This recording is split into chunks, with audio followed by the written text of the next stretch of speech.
Hey everybody, welcome to Sticky Situations. Just up here on my roof again, finishing up this brick wall that we've been working on for going on 5 years now or so. Just laying a few more layers of bricks. So as you can see, we've got the brick rows going in. I got to get it done because it's also fall and it's going to get cold here in a couple days. So if I don't get it done, then it's very hard to put in cement when it's cold, and I don't want to plastic wrap the whole thing. Anyway, so I've been building this wall. This is old pioneer brick. This house was built originally in 1896, and I've restored it, put on another level, put a basement in and stuff like that. But repurposing the bricks that I had from the inside of the house, because the old houses were 2 layers thick, so I have all these old bricks, and the house used to be about this size each wall, but I've taken it down, put in the wood wall, and now I'm putting on the bricks back on again.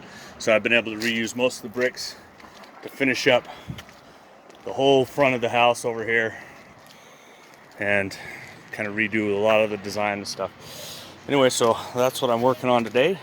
Just running my rows, making sure I got a good string line going for me so that I can keep my bricks level and keep it good with the wall. I'm excited to finally be up to the level of the window. It's taken me a year to do that because I usually only get a row of bricks done a week after work and stuff like that. So that's what I do in my spare time as I work on my house, work on my land, just working on whatever I got lying around. All right, so I'm getting ready to start a new row. So in case you're wondering how you do a string line and how that kind of works, I'll go through the basic overview in case you're wondering on that one. Mine's a little tricky because of this little stub wall that I have here where I've got just that little teeny bit. If you have a full-size brick, it's not a big deal because you just put your full-size brick down and then it supports the weight. Mine's a little bit harder, so I'm still going to show you how it works. So I put my one brick in on this side and kind of put it into place. I've got to let this one dry a little bit more because if I put the weight of the string line on it, then it's going to pull that brick out right away because, like I said, it's not a full brick. If it's a full half brick, it'd be supported, it'd be fine. So what you do is you put in one brick on that end of your row, and then I've already started this brick over on this row. So you'll level it out, make sure you got a good height on it, and make sure it's in the right spot. So it's easier if it's a wall-to-wall brick, because then you get your string line here, and your string line is going to have some little wood blocks on it like this. They've got a little notch on the side. You can run your string down through the center, and normally you'd have your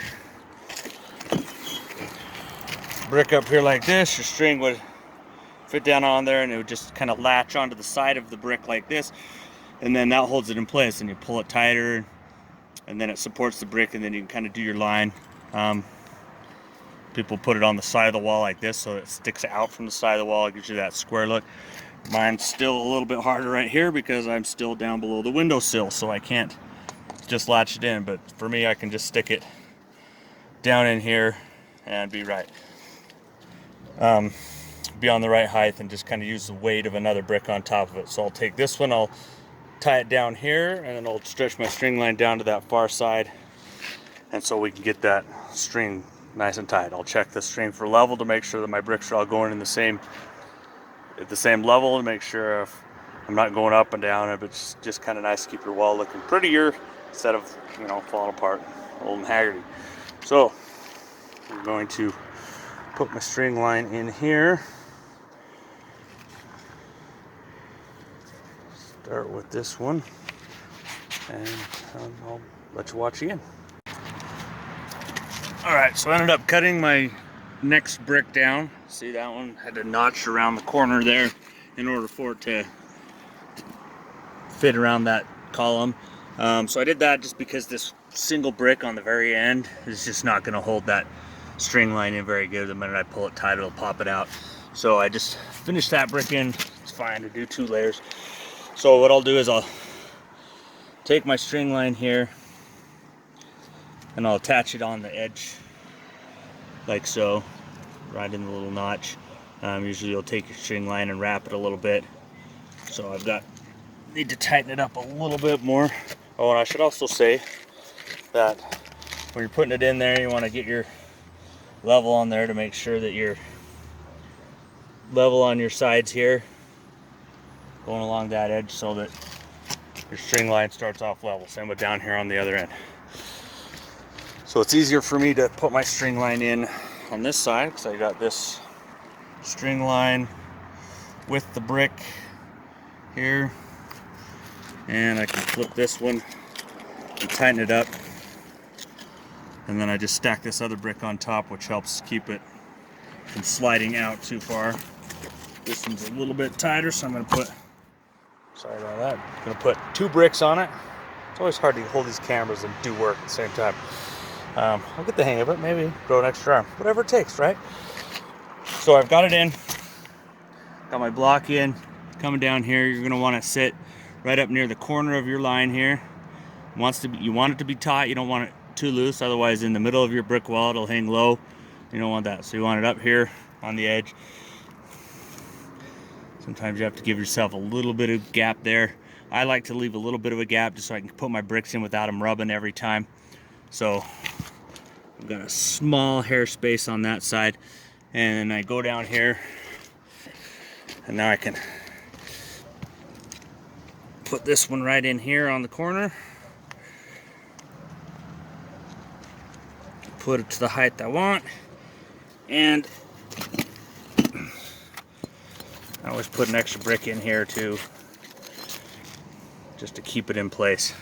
So now you can see I got my string line on there, goes all the way down, nice and tight, so I can level it out and make sure I'm the same height the whole way, and so I'm not leaning slowly away from the wall. You always want to keep a good gap in between there for insulation purposes, so the air can get trapped in there. If you put a lot of cement in there against the wall, it's going to conduct that cold or heat from the bricks into the building. So you want that air gap in there. It's good to have it. And then you just put ties in every once in a while, every couple feet, to make sure that they stick on good. Anyway, so that's putting the string line in. Real simple. Just want to make sure it's tight, and then just always check it to make sure you haven't jiggled it loose or something else has gone wrong with it. So let's do another row. Alright, so I'm going to show you how I'm laying a couple bricks. Just remember, I'm not a professional, I'm just semi-pro. So I've got my cement. It's a little bit wet because these bricks, they're old clay bricks and they suck up water super fast. So if I have it too dry, then it gets hard really quick too. And then it makes it a lot harder for me to put the bricks down.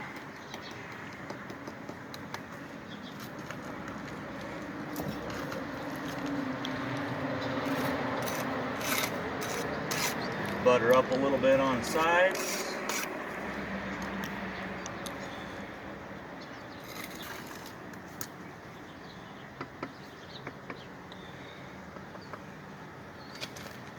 Fairly simple. Some people put a whole row out of the cement and then work to it, but like I said, where these bricks are so old clay, it absorbs the water really fast. If I put too long a layer at once, then it sucks it out, and then I have to peel it off and mix it back into the bucket again. So I do one brick at a time. Like I said, this is not the quick project. I'm not really on a time crunch. I'm just doing this because, you know, I like to do work. So let's get a couple more brick layers in here. See, that's good. Yep, that'll work.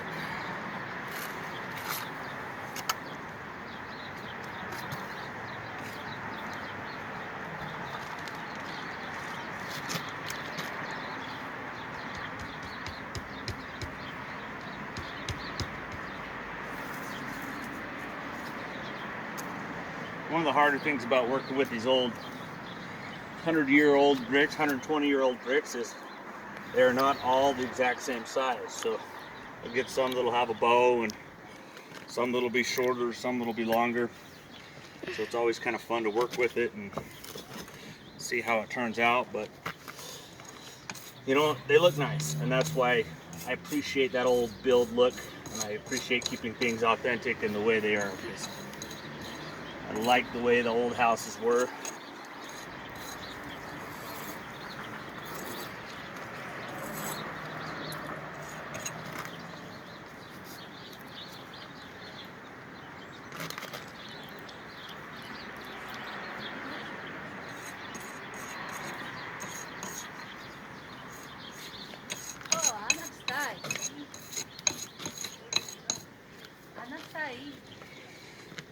That's it.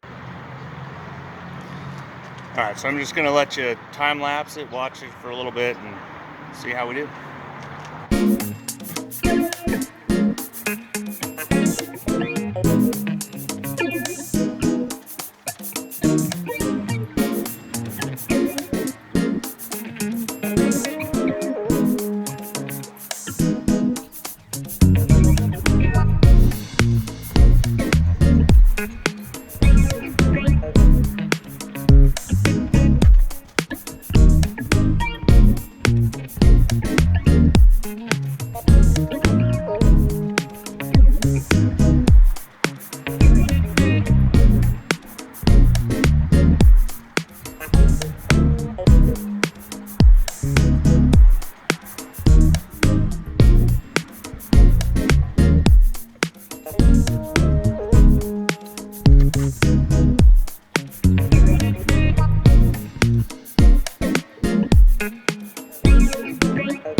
Let me show you this one so you kind of see what's going on over here.